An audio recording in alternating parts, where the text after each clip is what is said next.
সিলেটে প্রতিষ্ঠিত ইকরা প্রতিবন্ধী শিশু হাসপাতালের গরিব প্রতিবন্ধী শিশুদের জন্য ফ্রি ট্রান্সপোর্ট সার্ভিস উদ্বোধন করা হয়েছে। বাংলাদেশ মেডিকেল অ্যাসোসিয়েশনের কেন্দ্রীয় মহাসচিব ডাক্তার ইহতেশামুল হক চৌধুরী সার্ভিসের উদ্বোধন করে বলেছেন, এই সার্ভিস চালু করার মধ্য দিয়ে ইকরা ইন্টারন্যাশনাল বাংলাদেশের স্বাস্থ্যসেবায় অনুকরণীয় দৃষ্টান্ত স্থাপন করেছে। বিস্তারিত জানাচ্ছেন মইনুদ্দিন মঞ্জু, ক্যামেরায় ছিলেন রুহিন আহমদ। সিলেটের দক্ষিণ সুরমায় ইকরা ইন্টারন্যাশনাল প্রতিষ্ঠিত ইকরা প্রতিবন্ধী শিশু হাসপাতালে ট্রিটমেন্ট এবং থেরাপি নিতে সিলেটের দূরদূরান্ত এলাকা থেকে আসেন রোগীরা। কিন্তু যাতায়াতের খরচের বয়ে অনেকেই নিয়মিত আসতে পারেন না। একসময় বাধ্য হয়ে অনেকে ট্রিটমেন্টও বন্ধ করে দেন। গরিব রোগীরা যাতে যাতায়াতের অসুবিধার কারণে ট্রিটমেন্ট বন্ধ না করেন, সেজন্য ফ্রি ট্রান্সপোর্ট সার্ভিস চালু করেছে ইকরা কর্তৃপক্ষ। We have a lot of children who stopped using this service because when they did it for 2-3 months, the parents couldn't afford the fees to bring them here, the actual transportation fees. So what this does is that overcomes that barrier, and inshallah they will continue coming.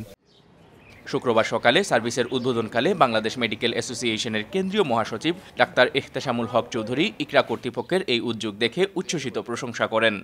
তার নিজ বাড়ি থেকে নিয়ে আসবেন, এতে করে বেবিদের মায়েরা যারা আছে, যারা গৃহস্থালীর কাজও করতে হয়, বাচ্চাদের দেখাশোনা করতে হয়, সংসারে দেখাশোনা করতে হয়, এটা একটা অভূতপূর্ব এবং ওয়ান্ডারফুল ডিসিশন। আমার স্বাস্থ্য ব্যবস্থার কর্মখাত আমি কোনোদিন কোনো ধরনের এ ধরনের উদ্যোগ আমি দেখি নাই সরকারি বেসরকারি পর্যায়ে। ফ্রি সার্ভিসের আওতায় গাড়ীনগরীর ইসলামপুর, টিলাগড়, শাহী ঈদগাহ, আম্বরখানা, সুবিদ বাজার, টুকের বাজারের তেমুখী, হাজরাই, মকনের দোকান, চণ্ডীপুল, লাওয়াই, কদমতলী সহ শহরতলির বিভিন্ন রুটে প্রতিদিন চলাচল করবে।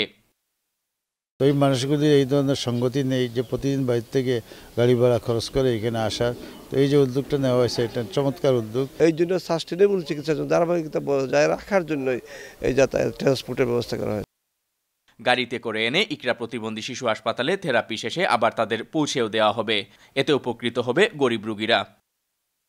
আমার তো রোজ আইতে 400 টাকা খরচ হয়ে যায়, ব্যায়ামও দেওয়া লাগতো আগে, তখন এগুনটা ফ্রি পাইলাম, আমার একটা সুবিধা হইল। কষ্ট হইতো, টাকা পয়সার কারণে তো অনেক কষ্ট হইতো, আইতাম পারি না। অনেক গাড়িও মনে করেন সুবিধা হইল। আমরা তো পাকা অনেক দূর থেকে যাওয়া থেকে আই, তখন গাড়িটা যদি আমরা আনন্দ আমরা শান্তিভাবে আইলাম, বাচ্চাদের রীতিমতো ব্যায়ামটাম করাইতে পারলাম। ভবিষ্যতে এই সার্ভিস আরও বৃহৎ পরিসরে চালুর আশাবাদ ব্যক্ত করলেন ইকরা বাংলাদেশ চ্যাপ্টারের চেয়ারম্যান বিশিষ্ট সাংবাদিক মুক্তাবিসুন নূর।